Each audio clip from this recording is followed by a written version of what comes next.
0 to 1. Peter Thiel. Lesson 4. The ideology of competition. Creative monopoly means new product that benefits everybody and sustainable profits for the creator. Competition means no profits for anybody, no meaningful differentiation, and a struggle for survival. So why do people believe that competition is healthy? The answer is that competition is not just an economic concept or a simple inconvenience that individuals and companies must deal with in the marketplace. More than anything else, competition is an ideology, the ideology that pervades our society and dictates our thinking. We preach competition, internalize its necessity, and enact its commandments, and as a result, we trap ourselves within it. Even though the more we compete, the less we gain. This is a simple truth, but we have all been trained to ignore it. Our educational system both drives and reflects our obsession with competition. Grades themselves allow precise measurement of each student's competitiveness. Pupils with the highest marks receive stars and credentials.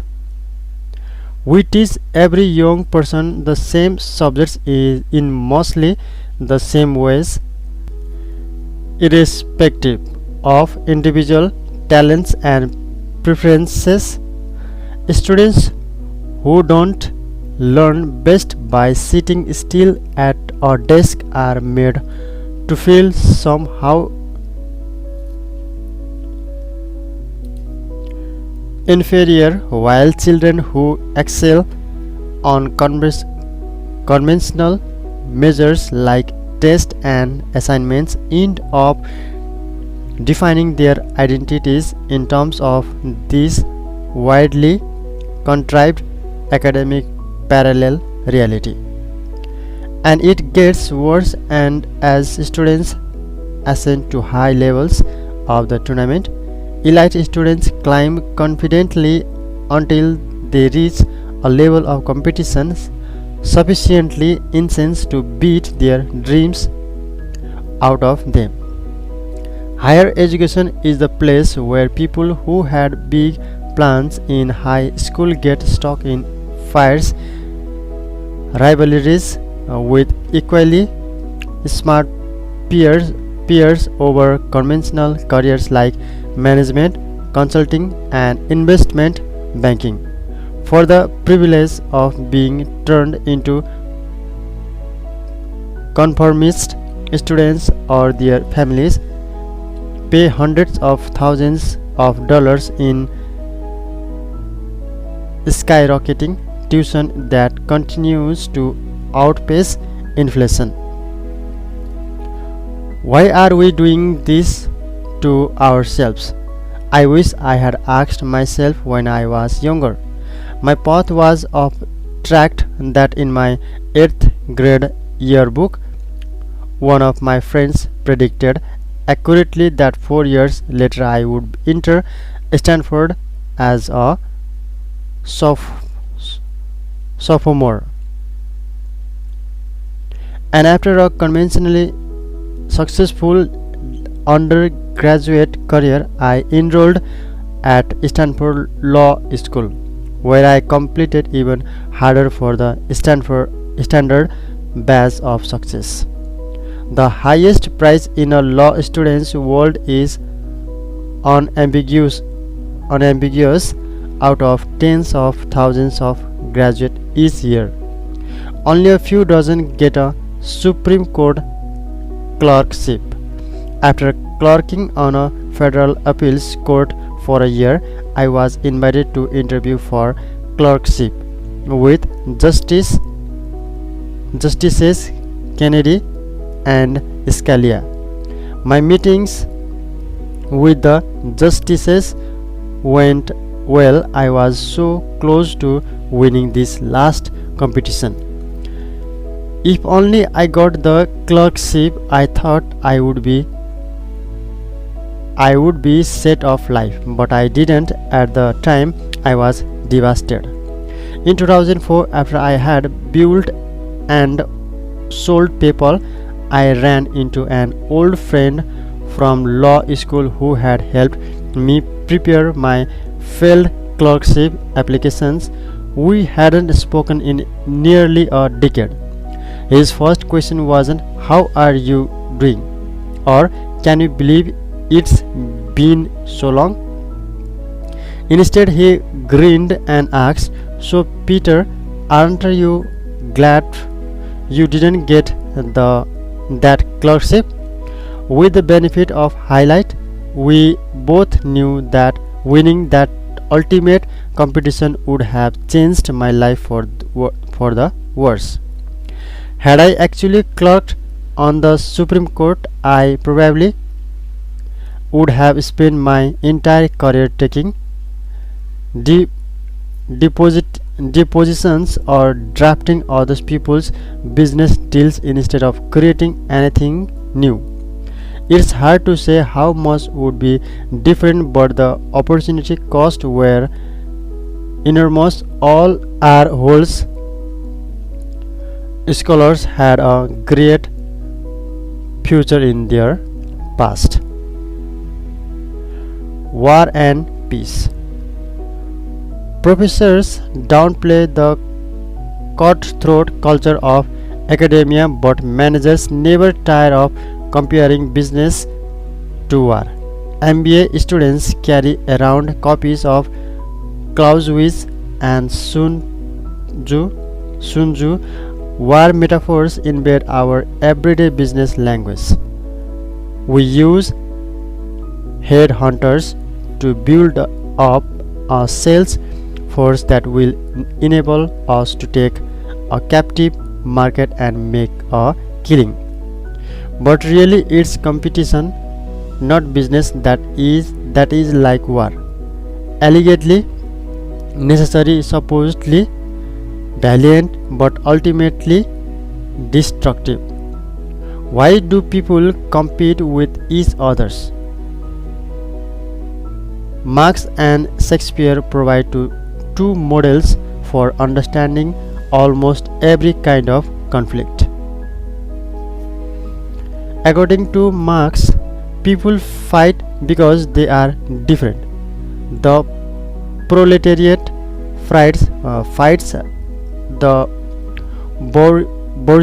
bourgeoisie because they have completely different ideas and goals generated for Marx by their very different material circumstances.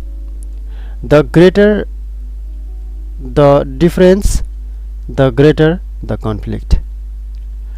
To Shakespeare, by contrast, all combatants look more or less alike. It's not at all clear why they should be fighting, since they have nothing to fight about. Consider the opening line from Romeo and Juliet. Two households, both alike in dignity. The two houses are alike, yet they hate each other. They grow even more similar as the feud escalates. Eventually, they lost sight of why they started fighting in the first place.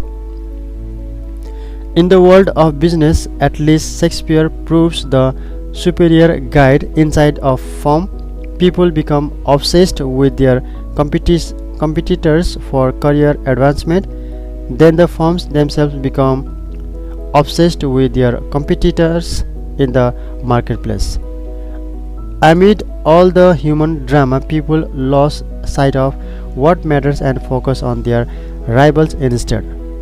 Let's test the Shakespearean model in the real world. Imagine a production called Gates and Skimmed, based on Romeo and Juliet. Montague is Microsoft, Capulet is Google. Two great families run by alpha nerd, sure to clash on account of their sameness. As with all good tragedy, the conflict seems inevitably inevitable only in retrospect. In fact, it was entire avoidable. These families came from very different places. The House of Montague built operating system and office applications. The House of Capulet wrote a search engine. What was there to fight about? Lots apparently, lots apparently. As a startup, each clan had been content to leave the other alone and prosper independently, but as they grew, they began to focus on each other. Montague obsessed about Capulet, obsessed about Montague. The results: Windows versus Chrome OS, Bing versus Google Search, Explorer versus Chrome, Office versus Docs, and Surface versus Nexus. Just as war cost the Montague and Capulet their children, it cost Microsoft and Google their dominance. Apple came along with overtook them all. In January 2013, Apple's market capitalization was $500 billion, while Google and Microsoft combined were worth $467 billion. Just 3 years before, Microsoft and Google were each more valuable than Apple. War is costly business. Rivalry causes us to overemphasize old opportunities and slavishly copy what has worked in the past. Consider the recent proliferation of mobile credit cards readers. In October 2010, a startup called Square released a small white square-shaped product that let anyone with an iPhone swipe and accept credit cards. It was the first good payment processing solution for mobile handsets. Imitators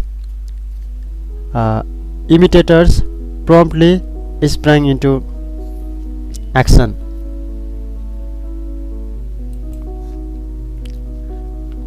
A Canadian company called NetSecure launched its own card reader in a half-moon shape.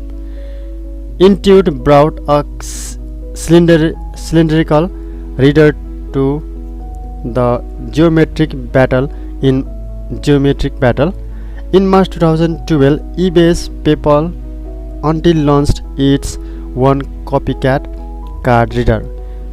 It was shaped like a triangle, a clear jab at Square, as three sides are simpler than four. One gets the sense that this Shakespearean saga won't end until the apps run out of shapes. The hazards of imitative competition may partly explain why individuals with an Asperger's like social inaptitude seem to be at an advantage in Silicon Valley today. If you are less sensitive to social cues, you are less likely to do the same things as everyone else around you. If you are interested in making things or programming computers, you will be less afraid to pursue those activities single-mindedly and thereby become incredibly good at them. Then when you apply your skills, you are little less likely than others to give up your own convictions. This can save you from getting caught up in crowds competing for obvious prizes. Competition can make people hallucinate opportunities where none exist. The crazy 90s version of this was the Fight's battle for the online pet store market. It was Petcom versus petstore.com versus Petopia.com versus what seemed like dozens of others. Each company was obsessed with defeating its rivals precisely because there were no substantive differences to focus on. Amid all the tactical questions, who could price chewy dog toys most aggressively? Who could treat the best Super Bowl ads? These companies totally lost sight of the wider questions of whether the online pet supply market was the right space to be in. Winning is better than losing, but everyone loses when the war isn't one worth fighting. When Pets.com folded after the dot-com crash, $300 billion of investment capital disappeared with it. Other times rivalry is just wild and distracting. Consider the Shakespearean conflict between Larry Ellison, co-founder of CEO of Oracle, and Tom Siebel, a top salesman at Oracle, and Ellison's protest before he went on to found a Siebel system in 1993. Ellison was livid at what he thought was Siebel's betrayal. Siebel hated being in the shadow of his former boss. The two men were basically identical, charging Chicagoans who loved to sell and hated to lose, so their hatred ran deep. Ellison and Siebel spent the second half of the 90s trying to sabotage each other. At one point, Ellison sent truckloads of ice cream sandwiches to Siebel's headquarters to try to convince Siebel employees to jump ship. The copy on the wrappers, summer is near, Oracle is here, the brighten your day and your career. Strangely, Oracle internationally accumulated enemies. Ellison's theory was that it's always good to have an enemy so long as it was large enough to appear threatening and thus motivational to employees, but not so large as to actually threaten the company. So Ellison was probably thrilled when in 1996 a small database company called Informix put up a billboard near Oracle's Redwood Shores headquarters that read "Cousin Dinosaur Crossing." Another Informix billboards on northbound Highway 101 read, "You have just passed Redwood Shores." So did we. Oracle suit, Oracle shot back with a billboard that implies that Informix software was slower than snails. Then Informix CEO Phil White decided to make things personal. When White learned that Larry Ellison enjoyed Japanese samurai culture, he commissioned a new billboard depicting the Oracle logo along with a broken samurai sword. The ad wasn't even really aimed at Oracle as an entity, let along the consuming public. It was a personal attack on Ellison, but perhaps White spent a little too much time worrying about the competition. While he was busy creating billboards, Informix applauded in a massive accounting scandal, and White soon found himself in federal prison for securities fraud. If you can't beat a rival, it may be better to merge. I started Confinity with my co-founder Max Levins in 1998. When we released the PayPal product in late 1999, Elon Musk's X.com was right on our heels. Our company's offices were 4 blocks apart on University Avenue in Palo Alto, and X product mirrored ours feature for feature. By late 1999, we were in all-out war. Many of us at PayPal logged 100-hour work weeks. No doubt that was counterproductive, but the focus wasn't on objective productivity. The focus was defeating X.com.